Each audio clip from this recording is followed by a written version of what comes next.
Hello friends, ಇವತ್ತು ನಾವು save ಮಾಡಿದ ಎಕ್ಸೆಲ್ ಫೈಲ್ ಎಲ್ಲಿ ಸೇವ್ ಮಾಡಲಾಗಿದೆ ಎಂದು ಹೇಗೆ ತಿಳಿಯುವುದು ಎಂಬುದಾಗಿ ತಿಳಿಸ್ಕೊಡ್ತೇನೆ. ಅದು ಕೂಡ ಒಂದು ಸುಲಭ ವಿಧಾನದಲ್ಲಿ.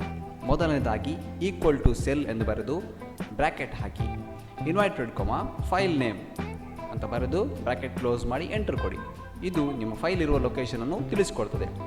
ಇನ್ನು ಎರಡನೇದಾಗಿ ಇನ್ನು ಯಾವ ರೀತಿಯಾಗಿ ಎರಡೂ ಸೆಲ್ಲಲ್ಲಿ ಬರೆದ ಮಾಹಿತಿಯನ್ನು ಒಂದೇ ಸೆಲ್ಲಲ್ಲಿ ಬರೆಯುವುದು ಹೇಗೆ ಎಂಬುದನ್ನು ತಿಳಿಸ್ಕೊಡ್ತೀನಿ. ನಮಗೆ ಯಾವ ರೀತಿ ಒಟ್ಟಿಗೆ ಬರಬೇಕು, ಅಲ್ಲಿರುವ ಸೆಲ್ನಲ್ಲಿ ನಿಮ್ಮ ಸೆಲ್ ಪಾಯಿಂಟರ್ ಇಟ್ಟು ಈಕ್ವಲ್ ಟು ಬರೀರಿ, ಬ್ರ್ಯಾಕೆಟ್ ಹಾಕಿ, ಮೊದಲ ಸೆಲ್ ನಂಬರನ್ನು ಹಾಕಿ, ನಂತರ ಆ್ಯಂಡ್ ಬರೆದು ಇನ್ವರ್ಟೆಡ್ ಕಾಮಾ ಹಾಕಿ ಒಂದು ಸ್ಪೇಸ್ ಕೊಟ್ಟು ಇನ್ವರ್ಟೆಡ್ ಕಾಮಾಸ್ ಕ್ಲೋಸ್ ಮಾಡಿ, ಮೇಲೆ ಆ್ಯಂಡ್ ಬರೆದು ಎರಡನೇ ಸೆಲ್ನ ನಂಬರ್ ಬರೀರಿ, ಆಮೇಲೆ ಕ್ಲೋಸ್ ಮಾಡಿ ಬ್ರ್ಯಾಕೆಟ್. ಈಗ ಎಂಟರ್ ಕೊಟ್ಟ ಮೇಲೆ ನಿಮ್ಮ ಎರಡೂ ಸೆಲ್ನಲ್ಲಿರುವುದು ಒಂದೇ ಸೆಲ್ನಲ್ಲಿ ಬಂದಿರುತ್ತದೆ. ನೋಡಿ, ಇದೇ ರೀತಿಯಾಗಿ ನೀವು ಕಾಣಬಹುದು. ವಿಡಿಯೋ ಇಷ್ಟವಾದರೆ ಲೈಕ್ ಮಾಡಿ, ಶೇರ್ ಮಾಡಿ. ಧನ್ಯವಾದಗಳು.